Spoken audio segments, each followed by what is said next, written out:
Well, good morning, good morning. How is everyone? Good. Well, I wanted to go ahead and get started. I know we have a few more people trickling in here.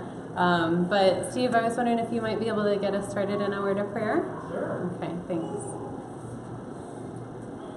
Dear Heavenly Father, Lord, just take a moment to praise you and honor you. Thank you for this time of year and the season. Lord, we see the joy in our kids for this time of year. And Lord, it's just a beautiful thing to see. And you help us to be just as joyful. Your good news is for all of us. Pray you bless us this morning. Help us to learn and hear from you. Amen. Thanks, Steve. Just as by way of announcements, I think most of you know this that are in here, but in between services, we're just doing a potluck type of thing. So if you're wanting to bring something, a dish or a piece of fruit or something like that for everyone to share, that's just kind of a fellowship time that everyone's been taking part in. That in between services is just perfect for that. So we have a little visitor over there. Well, today just wanted to talk about gratefulness. I don't know if any of you have just ever heard, why can't I have it? Why can't I have this? Why can't I have that? Why not, Mom? Over and over, like we do sometimes in our house. But and I need a lot of these reminders that we're going over today as well. But just really wanted to start there because it seems like the Christmas season sometimes fosters that when we're receiving lots of gifts and also giving gifts too. But sometimes the more that we get, the more that stirs up, I want more in our kids. So just wanted to go through a few of these. I've got about 7 tips. Again, these are just as much for me as everyone else. But the first one I wanted to start with is just to be examples of that grateful heart and that positive thinking to our kids. I can always tell when I'm cranky and when I'm in a bad mood and when I'm not thankful. That sets the tone for everyone else in our family. And I wonder why everyone's cranky, right? Because it's everyone's fault but mine when I'm in the moment. But then when I remove it and I say, oh my word, I wasn't being thankful and I wasn't being grateful. And so we as parents set that tone, whether we want to or not, whether we realize it or not. A lot of times we start that. So I just wanted to start by that question. How are you thankful for even the big things and the small things in our lives? How are you setting that tone? And these are just some really great scriptures. The second one is my favorite, Colossians 2, 6, 7. So then, just as you received Christ Jesus as Lord, continue to live your lives in Him, rooted and built up in Him, strengthened in the faith as you were taught, and overflowing with thankfulness. Who feels like they're overflowing with thankfulness this morning? Okay, so from this verse, like he's our root. He's the one that's going to give us that ability to be thankful even when we don't feel thankful. And then in everything, set an example by doing what is good. And then I think everyone knows this verse. This is a really steady one in our house. Finally, brothers and sisters, whatever is true, whatever is noble, whatever is right, whatever is pure, whatever is lovely, whatever is admirable, if anything is excellent or praiseworthy, think about these things. And so where our thoughts are is where the overflow of our heart comes. And so those are just some really great verses to stand on. And when we're, as a family, not feeling thankful, coming back to some of these verses and using those teachable moments when those tantrums happen, or when things never seem to be enough, when they want more. Coming back and using even those moments that feel chaotic as a teachable place to grow them. Say please and thank you. That seems so simple, right? Say thank you and thank your children when they do things for you or when they help you. make sure that you're thanking them for even a tiny thing that they do. In the grocery store, make sure you're thanking people as your kids watch you and how you treat other people and how you're thankful for what others do for you. Require them to thank others. If they don't, stop the moment and say, what do you say? Or however your language is in your family to make them say thank you. Make sure that that happens. Encourage them to write thank you notes. Sometimes it's just a picture when they're younger, but that's a fun way for them to give back.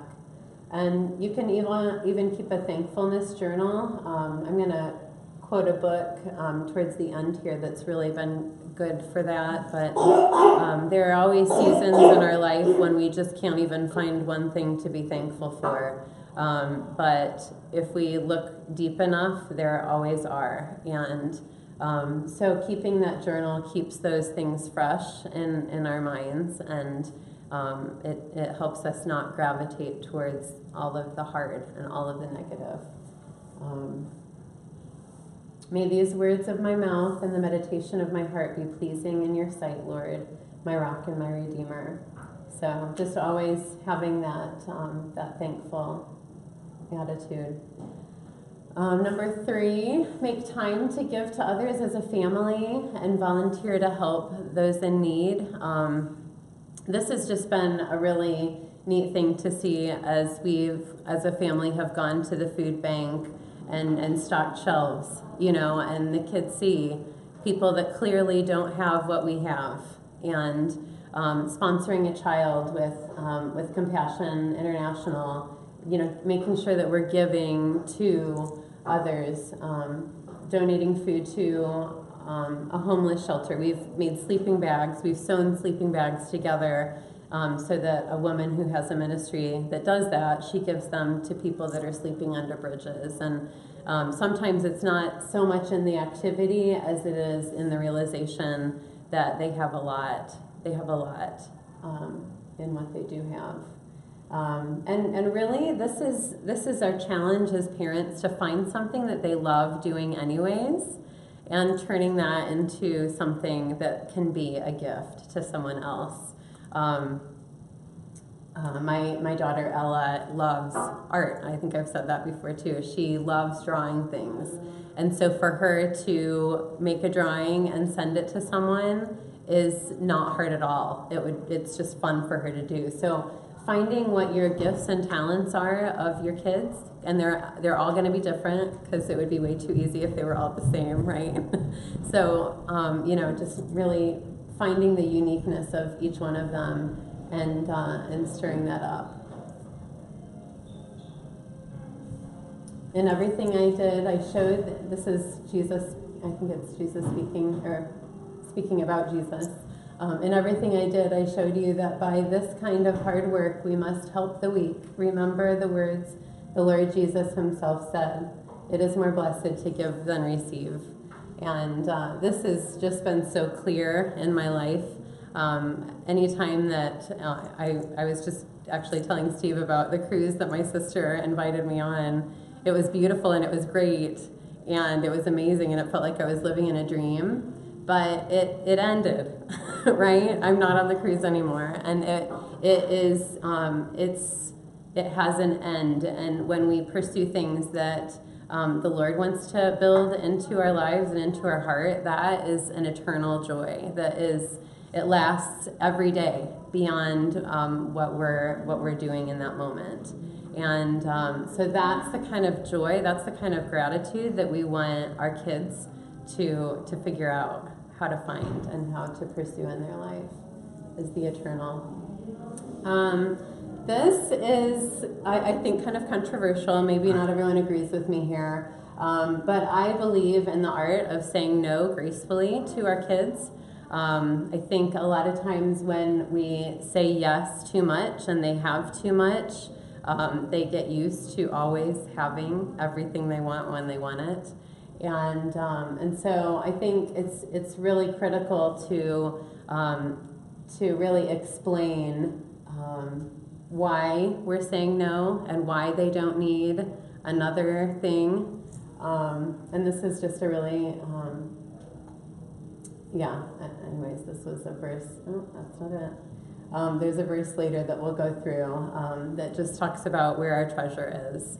And so I think, too, when we need to work for things, and when they have to earn it by a chore, or when they need to, just put effort into it, they appreciate what they have much more.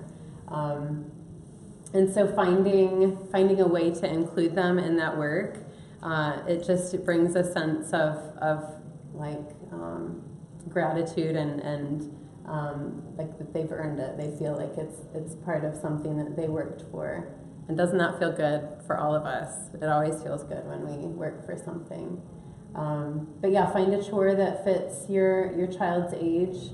And like I said before, just be grateful for whatever your kids do, even if the way that they clean the toilet was not perfect.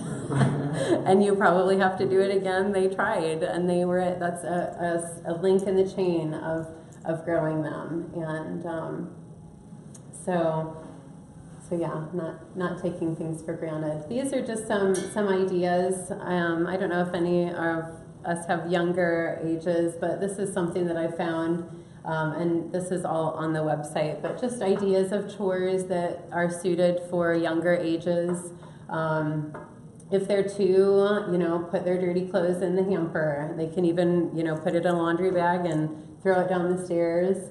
If they're three, help sort shelves and put things in the right places. They can do some of these things.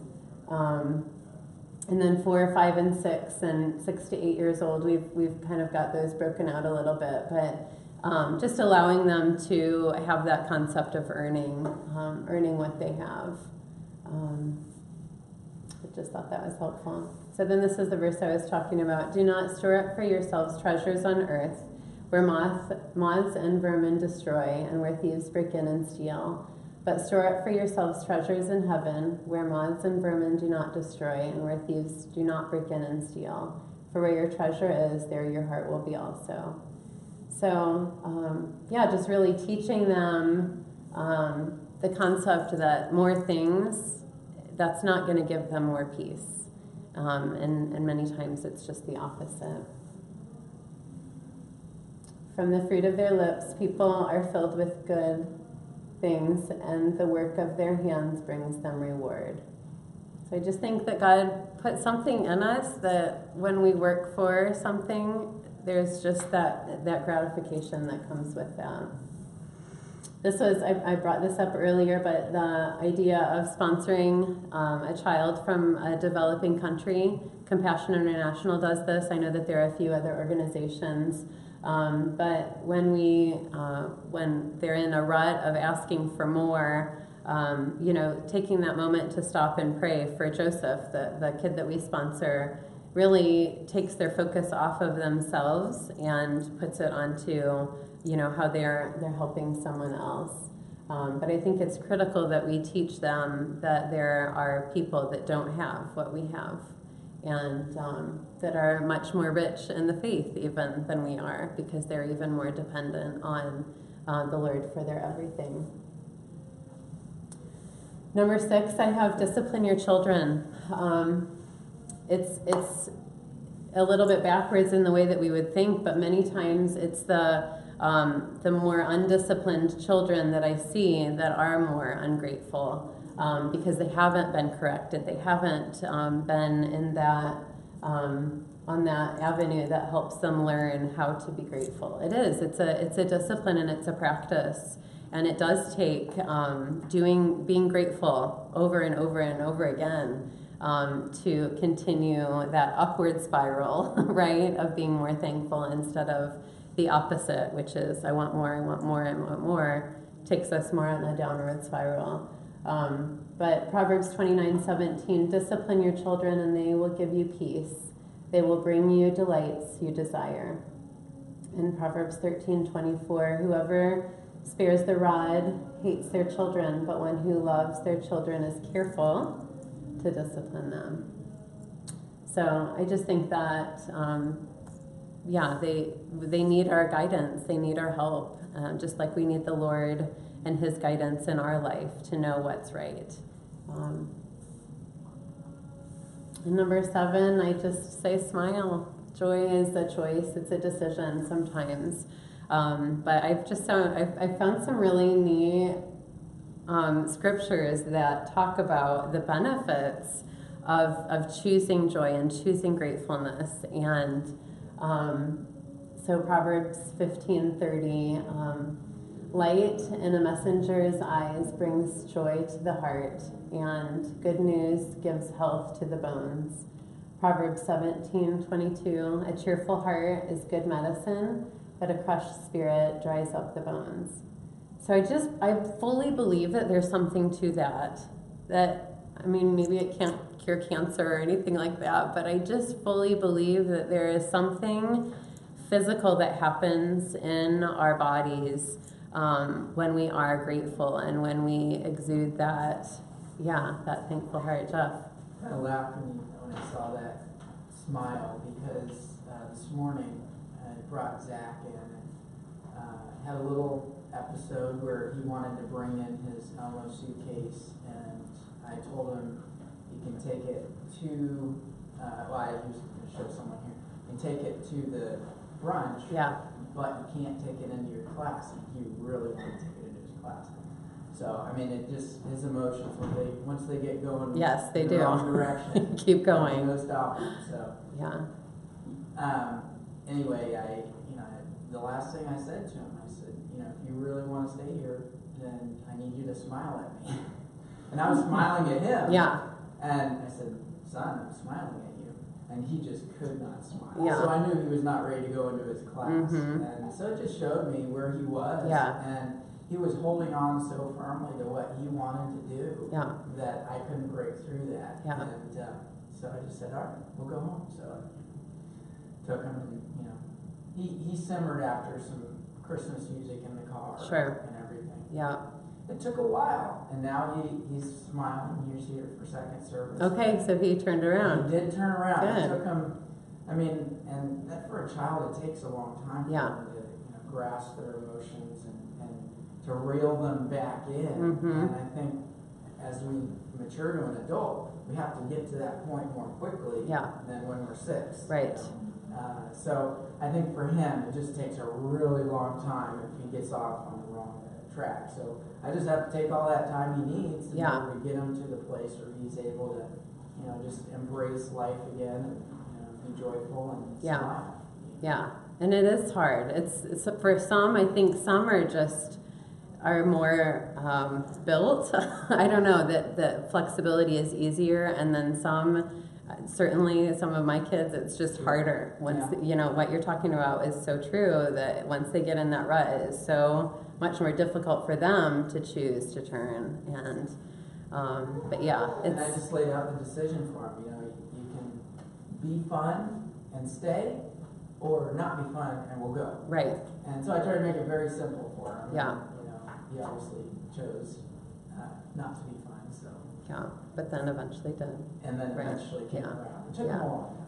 But that's your training, I mean, think if you had never expected that of him, he would have just stayed on that course, and not only stayed on that course, but thought, next time it's okay to be on that course. What popped into my mind is he's 25 years old, and he still can't control his emotions. Right. So I'm like, all right, I'm sitting here as long as it needs to take for him to turn this around. So good. I waited. Yeah, that's so good. So. I'd love to hear. The hard part is you had stuff that you wanted to do. Right. Well, now you got you got to interrupt your schedule, your itinerary, for the sake of him. And I know for me it's hard. I'm just like, hey, don't interrupt. Just do what I'm saying to do. And it's just hard to slow down as a parent. And It is. And To you stop can't do that all the moment. time. There are things that are really important you got to do. Right. But I think you have to make a point of it at one moment, and you decide when that is. You're the parent. Yeah. That you're going to make an issue of it. Yeah. Turn it into a little mini sermon if we have to, right? And a lot of times those are way easier in the car, right? Because they're buckled in and they can't go anywhere. They can't leave. I didn't say a whole lot. Right. He knew what I expected. I told him, and sat quietly in the car Yeah. and he listened to Christmas music, but it just took him Yeah. a really long time. So Press the eventually- reset button. Yeah.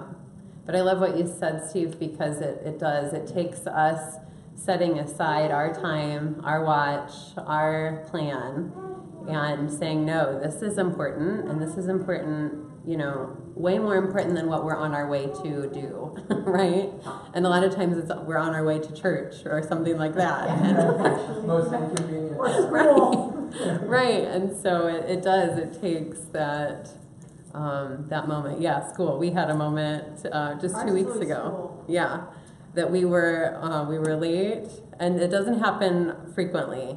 But we were late, and they have this new policy that you have to go and walk the kids Yes. up to the front when you're late, and you have to sign them in.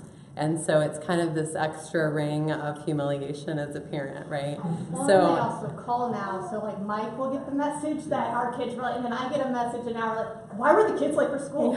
You're at work, let me handle this. Like, Yeah. like, and you have that whole degree of it. Yeah. But just that, you know, I was talking a little bit about that decision, that it's a choice, you know, to have that gratefulness. And so, you know, everyone's like upset with me, upset with each other because it's everyone else's fault. And so we get out of the car and we're trying to choose that grateful heart. And, you know, the woman in the office was so gracious and kind and everything, and all of their attitudes just gradually shifted once they got into that, you know, environment of everyone being gracious towards them. And then as soon as they got in the car after school that day, they were all like, Mom, I'm really sorry for yelling at you. Will you forgive me? And I asked for forgiveness. And so it was just this kind of, you know, turmoil that, like you said, Jeff, made its full circle back around. But sometimes Well, it just takes One, time. Jasmine, I got her, and Jasmine's my really quiet, she's my introvert, I'm not. So she gets upset, she shuts down, which just drives me absolutely nuts because he does it too, and I just don't handle it well. I'm like, just talk, tell me what's wrong, we'll fix it. But she shut down, I got really frustrated, we both kind of were yelling at each other, we were late for school, so we had to do the whole walk of shame, and luckily, yeah, our office people are amazing. They And of course, are. I work at the school, so that does not help my situation whatsoever.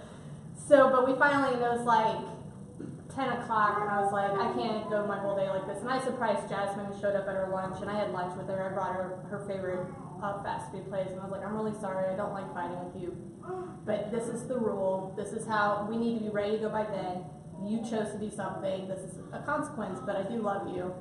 And so she kind of, and then when I showed up back at work, I worked in the aftercare. She was like, thank you for coming to lunch. I was really upset because I knew you were going to be mad at me all day. And I'm like, no, I wasn't mad at you, but it was, you know, going that extra, Yeah. which really was kind of inconvenient for me. I had stuff I wanted to do that day, but I was like, no, I need to go have lunch with my kid and show her, and show some of her friends, because her friends had known we were fighting, because she were like, Mrs. C, Jasmine was like in tears this morning. I was like, I know, she's my emotional kid. I know exactly what she was going through.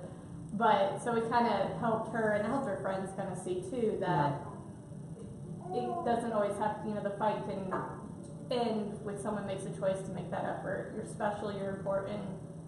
Let's do lunch for 20 minutes at school and just move on. Mm-hmm. So, Yeah.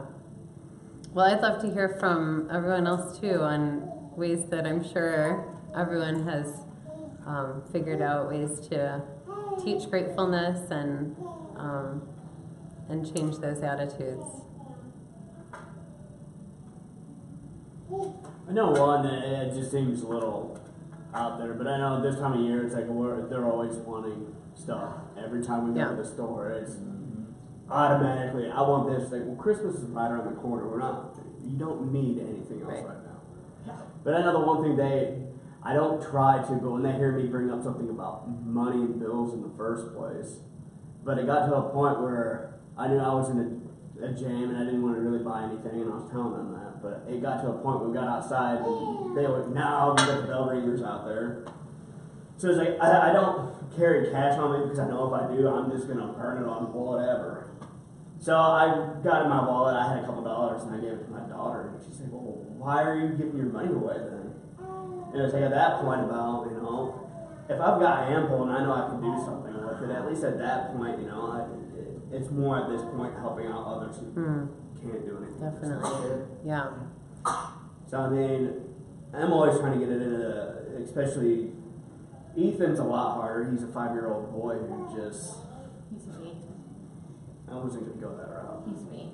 And trying to get him to understand, you know, Jazz at that point, she's almost 8, so I mean, getting her to understand, being thankful for just the little things. Mm-hmm. I mean, even at that point, like she says, we'll go out of our ways just to make sure that, you know, each kid knows that we love them more than anything. And, Yeah. and for me also, it's just picking them up and spending time with them Yeah, he takes one-on-one. He takes them on dates every week. Mm-hmm. Yeah, it's awesome. It's a great initiative. Yeah, and I love how you said, you know, you dropped money in, and sometimes even allowing them to put it in Yeah. and saying, how did that feel? You know, like almost processing always with have them, them how do did that feel to give? And Duke just did that last week, and he said, that felt really good, Mom. And you could just see it, you know how you can just see it in their face, that they're like, that was right. That Well, was we- the best thing to every- do. Christmas, we have our kids go through their thousands of toys, and we're like, you know, other kids don't have it, so we're gonna Goodwill this and let's go through. And we make them literally. I give them a box or a bag, like you have to fill this with Mhm. toys, because you're gonna get tons of. They're the only grandkids on one side and the only 3 on the other, so they get spoiled rotten. So we're just like, you need to. There are families who don't have that, and there are families that, you know, have one mom or one dad. You know, there's not a double income. There's not both parents at home.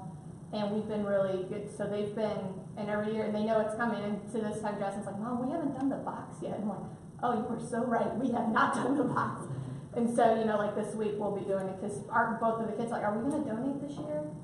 I'm like, yeah, we really are. Just, you know, didn't realize it was December already. Yeah. Like, so it's kind of a tradition with us, like doing the tree and doing it. We need to get our stuff together and start donating so these kids can have their toys for Christmas. And so we've also done that. Good.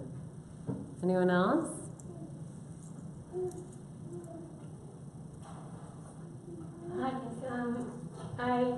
My daughter's 5 and she's all about, okay, I want it to be Christmas now.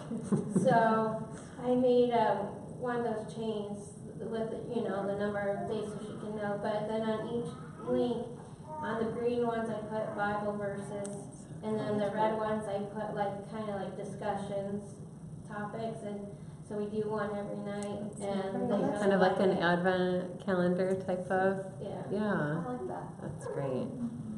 Yeah, talking about Christmas, it really helps them stay focused on what Christmas is really about instead of all the gifts and all of the extras that come with that. So that's so good.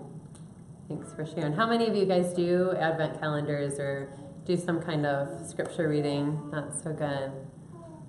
That's awesome. How about you, Tim? Can I put you on the spot? I know you've got Sure. some stories to tell about. I come up with something to say. You know that for me, nothing's more frustrating than when you hear when I hear my child say something that is a clear indication that they're my child. And so I wasn't here for the first 2 points, but and you might have already mentioned this, but for me, modeling gratefulness has got to be paramount. If, you know, we can expect it of them, but if I'm not modeling that for them, if I'm hearing them be grumpy, and it sounds a whole lot like what I sound like when I'm grumpy, well, then I'm not modeling for them gratefulness. And it's something that can be a real kick in the pants. Yeah, that was our number one, and we talked about how sometimes we don't realize that it's starting with us until after the moment has passed, right? That, oh, I was the one that was grumpy in the first place, and so yeah, it is a mirror. The echoes come back. Yeah. You know, it's like, I need the echo. Yeah, Yeah, It does, yeah. just like me. it's very good. So how do you, throw that in reverse, how do you use that as a teachable moment and talk them through that from, Well, the teachable moment's primarily me first. yeah, You know, when I'm hearing that, it's like, okay, they're repeating what they're hearing, or they're Mhm. modeling, or they're repeating what they've seen. It's I think for me, again, it's an example, setting the example. I think when they see it, then you have a reference point, and you can show them, okay, here's what the expectation is because this is what I'm doing. And so the whole Paul, model after me, Yeah. the Apostle Paul, do what you see me doing. And so we got to set that standard. So good. And so to give you practical, I don't have a practical. Sure. But it's limited. Mm-hmm. It's limited. So good, Tim. Thank you. I Yeah. guess I would throw this out there. One of the hardest things for me to do, and I bet Steve can relate to this, is involving the kids, and you said this, in lots of things that we do. It's easy, like last night I had to change fluorescent light bulbs in different areas of the house, and they're long tube then. And I'm like, I need to show my sons how to do this, so they know how to do this. But then it was a long day, and now it's 9:30, and I'm like, forget that, it's my time. I'm just going to change these bulbs, and then so one of them's playing guitar, and one of them's playing on their iPod, and one's playing with their baseball cards. And it's like, I just missed a moment of not only spending time with my son, but also modeling and teaching them. Yeah. It doesn't have a lot to do with gratitude, but that modeling, they got to be with us. Yeah. And that's hard when we're busy or we've had a long day. I think that does, though, that when they feel a part of the family, when they feel a part of, like you said, contributing to the workload, whether that's laundry or whether that's helping with dinner or whether that's changing a light bulb, I think it does foster that place of gratitude because they feel when we're a part of a community where there is a place of gratitude and thankfulness that comes with just feeling like you belong. And when you don't feel like you belong, it's the opposite, I think. Don't you? You know what I'm saying? Just that place of I fit here and I'm needed Well, here. everything's taken care of for them. Right. Yeah. The lights work, the laundry's clean, Right. the toilets are clean, and they just kind of exist in this environment where they haven't affected any of that. It's all just done for them. Yeah. Yeah, it's kind of how I felt like when I came back from the cruise. Like they knew that I wanted green tea in the morning, and I got home and I'm like, "Where's my green tea?" So I kind of come back as a spoiled brat, So I think changing our mentality and their mentality, yeah, that's good too. Do you mind me asking how old your kids are? Yeah, I have starting with the youngest, I have a 10-year-old boy, a 12-year-old, almost 13-year-old boy, a 16-year-old boy, and a daughter who's freshman year of college. She's 18 almost. Well, she's 19. So I know I'm going again, so I'll just add on to that. Because I know as a guy, it's like you want to add, a little bit more into your kids, but especially my son. But I know everybody's like, boys will be boys. But it's at that same point too. I think that's a lot of how you raise them. But sometimes it's like I'm trying to get the kid, especially my son. But I mean, our son. Sorry. When we're trying to get something done, I want to teach him something. He's just all over the place. And then my daughter will learn stuff. But then it's the stuff that's like I'm not even thinking about it that they're really curious about. But I mean, like you said about basic How old is stuff. He's 5, Yeah, and I know he's a boy, but I mean, everybody says that. He's just, like I said, again, boys will be boys, but I just don't really always agree with that saying. It's just, I see some kids, and I don't want to try to pressure my kids into being something they're not, but I mean, at that same time, it's like, I didn't have my father around, so I want to distill everything that I know into them. So good. And it's just at that point, it's like, Ethan, stop playing around. Ethan, stop playing around. But I mean, at the same time too, we went hunting. Well, I went hunting over the week, and they're like, well, where's the deer? And I was like, it's not a deer anymore. They're like, well, can we see it? It's like, it looks like meat. So, I mean, it's other stuff that I'm into, I know they have that curiosity about, but at the same time too, it's like, the other stuff I want to try to teach them, it's just like, yeah. Is there anything you'd say to that, Tim, and how to keep them engaged? That's the eagerness of a father to share your passions with your son, and he may share those, he may not. Those age-appropriate chore lists are fantastic. I mean, if all of you haven't looked at those kind of lists, they really kind of help dial you in. And a lot of times, they're more than what you would expect a 2-year-old can do, but you're training them how to live and how to someday be a roommate or a spouse, and to take care of themselves. And so some kids are going to have a natural, they're going to be doers, And then you're gonna have some that aren't doers, they're more relational, and so, you know, we got those in our family, you know, the one where the toothpaste is always out, and it's squeezed from the tube like this, and the cap's never on. Yeah. And you can just kind of see where he's been by looking around the house.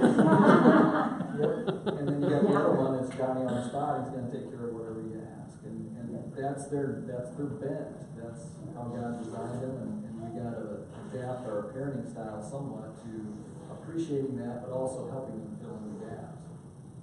But 5 years old, yeah, you know, he's gonna be all over the place. Yeah. You know, it'll come. Someday you'll go hunting with your son, it'll be a really neat experience. He'll go hunting with our daughter. Yeah, my She's daughter. the one that wants And to. your daughter, yeah. She's the hunter. Do conversations help, like asking them questions? Like with girls, it would just be, I just need to ask them questions and they'll stay, whatever we're doing, they'll stay around. Is there anything like that with boys from a father's perspective that would keep them a little bit more engaged, or? I think, again, with kids, I don't know that there's a huge distinction between girls and boys as far as the relational aspect when they're young like that. It's finding the bent. I mean, Right. you know, a girl can be very much into boy type things, and so, you know, you don't try to force her to do girly things Yeah. necessarily. That's not her bent. Same thing with a boy. You know, I'm not talking about extreme things, but I'm talking about understanding that, you know, some boys aren't going to be into sports. Yeah. They're going to be more into reading, or more into science, or more into being a detective, or, you know, something like that. There's, I yeah. think the best parents are the ones that key in on those and then foster that in children, knowing that God has designed them. Well said. Well said. Good. Any other lessons that we can learn from that you've tried to teach in gratefulness with your families? Yeah. For our family, we kind of learned a lot from the Love Logic books, and in that, like as far as chores go, it's like it's not so much you're doing the chores to earn money, but it's you're part of the family, Yeah. so you're doing the chore, and it's just expected. And sometimes when if we have to do a teachable moment where it's taking up our time and they're really taking away from the family, then they're going to be putting that back into us. Like, I'm sorry, you took up the time that we needed to do other things, so now you're going to be doing extra things for us. And on top of that, so it's for doing that, like they don't, in our family, they don't earn money for chores. They earn, or they don't even earn it. They get money whenever Ben gets paid, just a small amount that we set aside that they earn up. And I guess I was thinking every time we go to the store, they don't really ask. Or if they do ask, I'm like, oh, well, how much money do you have? And so they always think, well, I can't afford that, or they're even at 4 and 3. I love it. Thinking about that. I love that. And so it's like they're not, I'm like, we've been clear about what we're going to spend our money on, and we'll get gifts and things, but as far as just everyday trip to the store, there's not an argument, it's not a complaint, it's not, we don't have kids that are trying to grab everything. And if they do, they're like, well, are you going to pay for that? Because I'm not. Yeah. And if they're not, then it's like, okay, well, that's the end of argument. Yeah, right. So. That's so good. Thanks for sharing that. That's well said. I think too, as I was looking for those charts, those what's age appropriate, there was one that I thought was really good. That they didn't give money for chores, but they gave extra, like an extra 15 minutes after bedtime, or an extra story at bedtime, or fort building, like you can build a fort, or just privileges that you wouldn't normally give. To make a wreck of the house, but it might just be one extra thing to show the thanks, for them chipping in. But yeah, that's really good. Good. Anyone else? Okay. Well, this is just the book that I was talking about earlier. I'm not a reader, as I've said before, but this is a book that really helped my way of thinking. It's called 1,000 Gifts, and it's by Ann Voskamp.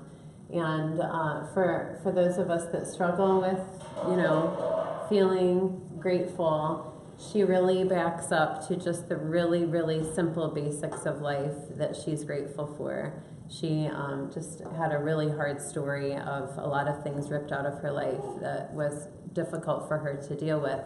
And God took her back to the fundamentals. He took her back to the running water that she had and just their very basics. And so she, at the end, challenges a thankfulness journal. And so if you know of anyone that struggles in this area, or your children, or yourself, this might be a good book to land on and get started with. So if you aren't registered for the parenting class, I should have said this in the beginning, but if you want to register so that you get our text blasts and reminders of when we're meeting and things like that, if you just text the word register to 494949, you'll get in on that loop. And I didn't finish my every week I think I mess this up in some way. But text the word talk to 494949 and you'll get your discussion questions for this week. And so it looks like we could probably split up into groups of 3 or 4 if you could, and just go through these discussion questions, and we'll end in prayer after that. Thanks so much. Thank you.